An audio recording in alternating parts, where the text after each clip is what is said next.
Assalamualaikum warahmatullahi wabarakatuh. Bagaimana kabarnya teman-teman mahasiswa semua?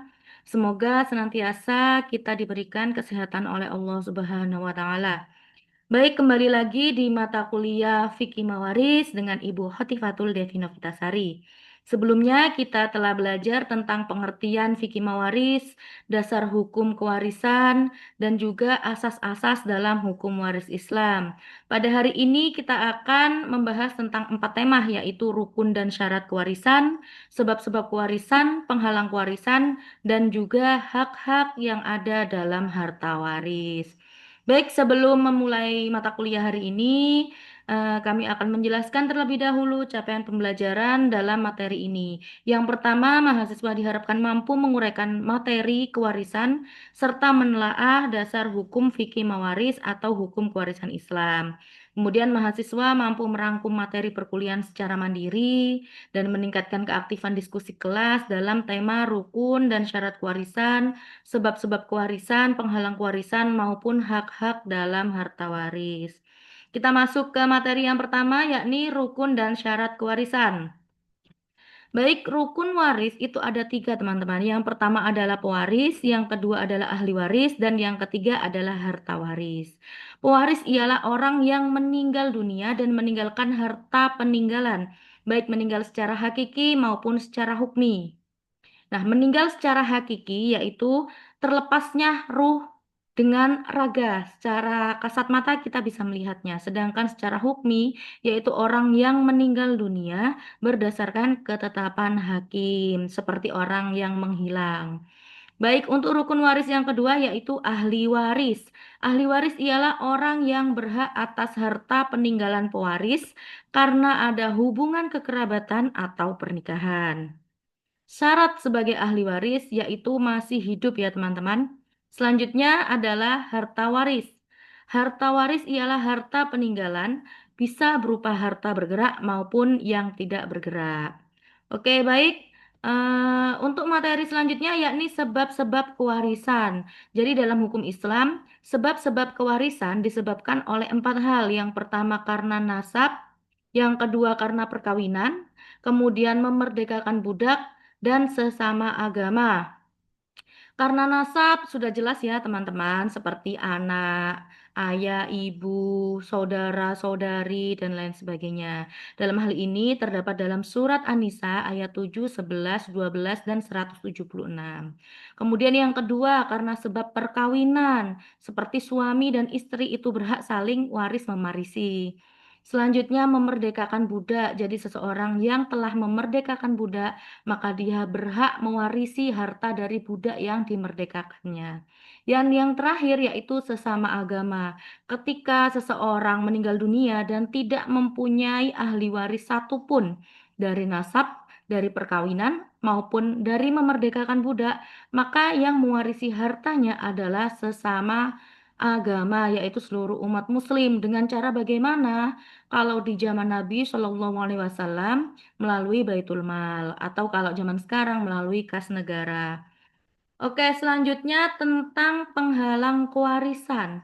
Dalam hukum Islam, penghalang kewarisan itu ada 3, teman-teman. Yang pertama yaitu karena perbudakan. Budak tidak dapat menerima warisan dari pewarisnya maupun diwarisi oleh keluarganya. Daraballahu mathalan 'abdan ma'lukan la yaqdiru 'ala syai'. Allah membuat perumpamaan seorang hamba sahaya di bawah kekuasaan orang lain yang tidak berdaya melakukan sesuatu. Jadi budak tidak punya hak untuk saling mewarisi karena dia merupakan milik dari tuannya, harta dari tuannya. Selanjutnya penghalang yang kedua yaitu perbedaan agama. Agama pewaris berbeda dengan ahli waris. Nah, dalam hal ini salah satunya beragama Islam sedangkan yang lainnya tidak. La yarithul muslimul kafiru walal kafirul muslim. Tidak boleh seorang muslim mewarisi harta orang kafir dan tidak boleh juga orang kafir mewarisi harta orang muslim. Penghalang kewarisan yang ketiga yaitu pembunuhan. Ahli waris yang membunuh pewarisnya tidak berhak menerima harta peninggalan pewaris yang dibunuhnya. Al-qatilu la yarithu. Pembunuh tidaklah memperoleh harta waris. Begitu juga yang dijelaskan dalam kaidah fikih. Man ista'jala syai'an qabla awanihi uqiba bihirmanihi. Barang siapa yang menyegerakan sesuatu sebelum waktunya, dihukum dengan dilarang apa yang ingin disegerakan. Oke, selanjutnya, penghalang warisan dalam hukum Indonesia, yaitu di kompilasi hukum Islam pasal 173. Dijelaskan seseorang terhalang menjadi ahli waris apabila dengan keputusan hakim yang telah mempunyai hukum tetap, dihukum karena A. Dipersalahkan telah membunuh atau mencoba membunuh dan menganiaya berat para pewaris, dan yang B. Dipersalahkan secara memfitnah telah mengajukan pengaduan bahwa pewaris telah melakukan suatu kejahatan yang diancam dengan hukuman 5 tahun penjara atau hukuman yang lebih berat. Jadi yang B ini si ahli waris memfitnah pewarisnya bahwa pewaris telah melakukan kejahatan dengan hukuman 5 tahun penjara atau lebih berat seperti itu. Baik, untuk materi yang terakhir yaitu hak-hak apa saja sih yang ada dalam harta peninggalan. Jadi menurut hukum kewarisan Islam, hak-hak yang berkaitan dengan harta warisan diurutkan dengan tertib sebagai berikut. Yang pertama, hak yang menyangkut kepentingan mayit itu sendiri seperti biaya penyelenggaraan jenazah. Kemudian baru hak-hak yang menyangkut kepentingan para kreditur untuk dibayar hutangnya oleh ahli waris. Kemudian yang ketiga yaitu hak-hak yang menyangkut kepentingan orang yang menerima wasiat untuk dipenuhi terlebih dahulu. Dan baru yang terakhir haknya para ahli waris. Oke, baik. Selanjutnya kesimpulan ya teman-teman. Dari materi kita hari ini, rukun kewarisan itu ada tiga, yaitu pewaris yang sudah meninggal syaratnya, secara hakiki maupun hukmi, kemudian ahli waris yang masih hidup, dan harta waris yang berupa benda bisa bergerak dan tidak bergerak. Kemudian penghalang kewarisan dalam fikih mawaris itu ada tiga, yaitu perbudakan, perbedaan agama, dan pembunuhan. Selanjutnya, penghalang kewarisan dalam kompilasi hukum Islam pasal 173 ada dua, yaitu pembunuhan, percobaan pembunuhan, dan penganiayaan berat, serta melakukan fitnah kepada pewaris. Sedangkan perbedaan agama diatur dalam pasal 171 huruf C. Dan yang terakhir, tentang hak yang berkaitan dengan harta warisan diurutkan secara tertib.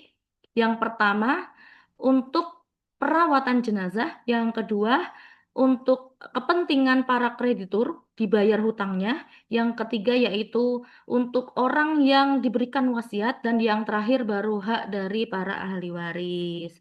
Oke, baik teman-teman, di sini ada kuis untuk dikerjakan pada hari ini juga. Silahkan teman-teman scan barcode di bawah ini, kemudian dikerjakan. Oke, baik, sekian materi pada hari ini. Semoga dapat bermanfaat untuk kita semua. Wassalamualaikum warahmatullahi wabarakatuh.